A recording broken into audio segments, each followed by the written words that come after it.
Hello student, good morning to all. हम पढ़ रहे हैं स्ट्रक्चरल ऑर्गेनाइजेशन इन एनिमल्स। इसके अंतर्गत हमने कॉकरोच और अर्थवर्म केचुआ के बारे में पढ़ा, उसके मॉर्फोलॉजी के बारे में पढ़ा, एक्सटर्नल एंड इंटरनल। आज हम स्टार्ट करते हैं मेढक यानी फ्रॉग। मेढक यानी फ्रॉग से आप सभी परिचित होंगे। ये जो है बरसात के दिनों में ज़्यादातर दिखाई देते हैं और तालाब, नदी के किनारे, तालाब के किनारे, कुआं वगैरह में, है ना, नदी नाले में, और मीठे जल और जमीन के अंदर दोनों पर ये निवास करते हैं। कशेरुकी संघ के एम्फीबिया वर्ग से संबंधित हैं। एम्फीबिया मतलब उभयचर वर्ग। ये अंधेरा और नम गीले स्थानों पर रहना पसंद करते हैं। भारत में पाए जाने वाली मेढक की सामान्य जाति का नाम जो है वो राना टिग्रिना है। ये जैसे कि यहाँ पे डायग्राम में हम देख पा रहे हैं, मेहंदी या काई कलर का होता है, चिकनी लसलसी इसकी त्वचा होती है। और इस प्रकार ये जो है एक असमतापी प्राणी है। असमतापी मतलब इसके शरीर का तापमान स्थिर नहीं रहता है, वातावरण के अनुसार इसके शरीर का तापमान भी बदलते रहता है, इसलिए इसे असमतापी रुधिर वाले प्राणी कहा जाता है।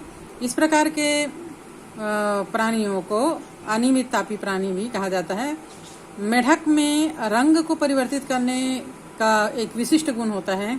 ये जिस स्थान पर होता है उस जगह के अनुसार अपना शरीर या त्वचा का रंग जो है वो कन्वर्ट कर लेता है। अगर हरी घास में है तो हरे रंग का दिखता है, चट्टान के ऊपर है तो भूरे रंग का हो जाता है, जमीन हो तो मटमैले रंग का अपने रंग को परिवर्तित कर सकता है। ये इसलिए होता है क्योंकि इससे ये अपने आप को शत्रुओं से बचा पाने में सक्षम होते हैं। और इस गुण को छद्म आवरण या क्या कहते हैं, मिमिक्री, छद्म आवरण या मिमिक्री कहा जाता है, जिसमें जीव जो है वो वातावरण के अनुसार अपने त्वचा के रंग को परिवर्तित कर लेता है। ये शिकार को पकड़ने के लिए और शिकार से बचने के लिए ये एक रक्षात्मक प्रक्रिया है। और इसको अनुहरण भी कहा जाता है, मिमिक्री या अनुहरण। आपने ये भी देखा होगा कि मेढक जो है वो शीत और ग्रीष्म ऋतु में हमको नहीं दिखाई देते। इसका कारण जैसे कि अभी हमने देखे कि ये असमतापी प्राणी है, वातावरण के अनुसार इसके शरीर का तापमान बदल जाता है, तो अपने आप को बचाए रखने के लिए ये शीत ऋतु में और ग्रीष्म ऋतु में गड्ढे के अंदर चले जाते हैं, जमीन में गहरे गड्ढा बनाकर उसके अंदर सुसुप्त अवस्था में पड़े रहते हैं। इस प्रक्रिया को क्रमशः शीत निष्क्रियता या हाइबरनेशन और ग्रीष्म निष्क्रियता या एस्टिवेशन प्रक्रिया कहा जाता है। मेढक की बाह्य आकारिकी के बारे में अगर हम जाने तो मेढक की त्वचा जो है वो चिकनी, लसलसा, श्लेष्मा युक्त होती है और फिसलने वाली होती है। अगर मेढक को आप पकड़ने की कोशिश करोगे तो फट से आपके हाथ से या पकड़ से छूटकर भग जाता है, लसलसी त्वचा होने के कारण। इसकी त्वचा हमेशा गीली रहती है। ऊपरी सतह धानी हरे रंग की या मेहंदी के कलर की होती है, जिसमें येलो कलर के स्पॉट्स होते हैं, धब्बे होते हैं, और निचली जो त्वचा होती है वो हल्के पीले रंग की होती है।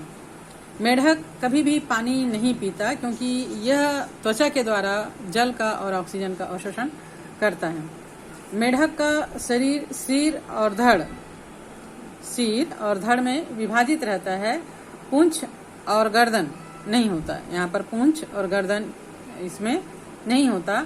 मुख के ऊपर एक जोड़ी नासिका द्वार, यहाँ पर मुख के ऊपर एक जोड़ी नासिका द्वार होता है। आंखें बड़ी बड़ी, गोल गोल, उभरी हुई, है ना, सिर के ऊपर होता है। और चूंकि इसमें गर्दन का अभाव होता है तो ये जो बड़ी बड़ी आंखें हैं गोल गोल, ये इसको चारों तरफ घुमा के चारों तरफ देखने में सक्षम होता है। इसके आंखों के ऊपर एक प्रकार की झिल्ली चढ़ी होती है, जिसे निमेषक पटल या निमेषक झिल्ली कहते हैं। यह निमेषक पटल जो है पानी के अंदर इसके आंखों की सुरक्षा करने के लिए होता है। आंखों के दोनों ओर कान होते हैं, टिम्पैनिक या कर्णपटल उपस्थित होते हैं, जो ध्वनि संकेतों को ग्रहण करने का कार्य करते हैं। बाह्य कर्ण का अभाव इनमें होता है, बाह्य कर्ण नहीं होता। अग्रपाद और पश्चपाद जो है चलने फिरने, टहलने, गड्ढा बनाने, उछल कूद करने के लिए होते हैं। इनका अग्रपाद जो है वो आकार में छोटा और इसमें केवल 4 ही उंगली होती है, जबकि पश्चपाद जो है वो काफी लंबा, मजबूत और इसमें 5 उंगलियां होती है। इस प्रकार यह पश्चपाद की सहायता से लंबी लंबी छलांगे मार पाता है। ये पश्चपाद जो है वो मांसल होता है। पश्चपाद के 5 उंगलियों के बीच झिल्ली के समान संरचना पाई जाती है। तो ये जो है वो पतवार का काम करता है और पानी में इसको तैरने में मदद करता है। मेढक में लैंगिक द्विरूपता देखी जाती है। नर मेढक मतलब इसमें मेल और फीमेल अलग अलग होते हैं, और नर मेढक में आवाज उत्पन्न करने के लिए यहाँ पर गले में वाक कोश होते हैं। जब ये चिल्लाते हैं तो ये वाक कोश जो है वो वायु के भरने के कारण फूल जाते हैं गुब्बारे के समान। और इनके अग्रपाद की पहली उंगली में मैथुन अंग होते हैं इनमें, और ये अंग मादा मेढक में, दोनों ही अंग जो है वो मादा मेढक में नहीं पाए जाते। अगर हम इंटरनल मार्फोलॉजी के बारे में बात करें मेढक में, तो मेढक की देह गुहा में पाचन तंत्र, श्वसन तंत्र, तंत्रिका तंत्र, परिसंचरण तंत्र, जनन तंत्र, ये सभी कंप्लीटली डेवलप्ड होते हैं, अच्छी तरह परिवर्धित होते हैं और अच्छी तरह परिवर्धित संरचनाओं और कार्यों से युक्त होते हैं। इसका जो पाचन तंत्र है वो आहार नाल और आहार ग्रंथि का बना हुआ। यहाँ पर हम मेढक का आहार नाल देख पा रहे हैं। मेढक जो है वो कीड़े मकोड़ों को खाता है। इस प्रकार ये एक मांसाहारी जीव है, इसलिए इसकी आहार नाल की जो लंबाई है वो छोटी होती है। मांसाहारी जितने भी जीव हैं उनके आहार नाल की लंबाई छोटी होती है। ये जो है यहाँ पर हम ये देख पा रहे हैं, ये आहार नाल है ना। मुख गुहिका के पीछे ग्रसिका होता है, ग्रसनी और ग्रसिका होता है एक छोटी नलिका के रूप में। इसके बाद इसका आमाशय होता है थैली के रूप में, और छोटी आंत जो है फिर बड़ी आंत में खुलती है, और अंत में अवस्कर द्वार के द्वारा इसे बाहर कर दिया जाता है। और इसमें जो है वो पाचक ग्रंथियों के रूप में यकृत पाया जाता है। काफी बड़े आकार में हम देख पा रहे हैं यहाँ पर यकृत है, और यकृत के साथ पित्ताशय भी है। यकृत रस या पित्ताशय में पाए जाने वाला पाचक रस जो है वो भोजन को पचाने में मदद करता है। इस प्रकार यकृत का जो पित्त रस होता है वो पित्ताशय में या गाल ब्लेडर में इकट्ठा होते रहता है। और अग्न्याशय एक पाचक ग्रंथि है जो अग्न्याशयी रस यानी पैनक्रियाटिक जूस का स्रावन करता है, जिसमें पाचक एंजाइम पाए जाते हैं।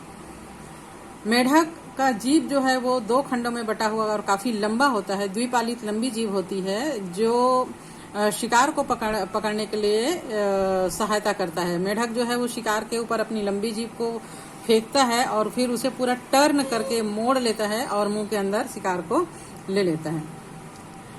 इसके भोजन का पाचन अमाशय की दीवार के द्वारा स्रावित हाइड्रोक्लोरिक अम्ल और पाचक रसों के द्वारा होता है। इसमें अर्धपाचित भोजन जो है वो काइम कहलाता है, जो अमाशय से ग्रहणी में जाता है। ग्रहणी पित्ताशय से पित्त और अग्नाशय से अग्नाशयी रस का स्रावन करता है, जो मूल पित्त वाहिनी के द्वारा मिलकर फिर डाइजेस्टिव सिस्टम में डाल दिया जाता है। पित्त रस वसा और अग्नाशयी रस कार्बोहाइड्रेट और प्रोटीन का पाचन करता है। पाचन की अंतिम प्रक्रिया छोटी आंत में होती है। तब पचित भोजन आंत के अंदर अंकुर और सूक्ष्मांकुर के द्वारा अवशोषित होते हैं, और फिर अपचित भोजन को बड़ी आंत में ढकेल दिया जाता है, जहां से ये अवस्कर द्वार के द्वारा निष्कासित कर दिया जाता है। इस प्रकार अगर हम मेढक के डाइजेस्टिव सिस्टम को देखें तो ये मनुष्य के डाइजेस्टिव सिस्टम से काफी कुछ समानता रखता है। इसीलिए मेढक का डाइजेस्टिव सिस्टम सबसे पहले अगर आप मेडिकल में ज्वाइन करते हो, डिसेक्शन जो है करते हो, तो मेढक का कराया जाता है। मेढक का काफी कुछ सिस्टम जो है वो मनुष्य के सिस्टम से मिलता जुलता है। मेढक जल और थल दोनों स्थानों पर भिन्न भिन्न जगहों के द्वारा श्वसन करता है। मेढक में नासा छिद्र भी पाए जाते हैं और लंग्स या फेफड़े भी पाए जाते हैं विकसित रूप से। जब ये जमीन के ऊपर होता है, पानी के बाहर होता है, तब यह श्वसनी फुफ्फुसी श्वसन करता है, नासा छिद्रों के द्वारा सांस लेता है और फेफड़ों के द्वारा श्वसन करता है। लेकिन जब ये पानी के अंदर होता है तब यह त्वची श्वसन करता है। पानी में घुला हुआ ऑक्सीजन है उसको विसरण के द्वारा त्वचा के द्वारा अवशोषित कर लेता है। तो इस प्रकार मेढक में फुफ्फुसी और त्वची दोनों प्रकार का श्वसन पाया जाता है। मेढक का फेफड़ा एक लंबा अंडाकार गुलाबी रंग का थैलीनुमा संरचना होता है जो देह गुहा के वक्षी भाग में पाया जाता है। जैसे कि यहाँ पर हम देख पा रहे हैं, वक्षी गुहा के भाग में गुलाबी रंग के ये थैलीनुमा संरचना फेफड़ा जो है वो मेढक में पाया जाता है।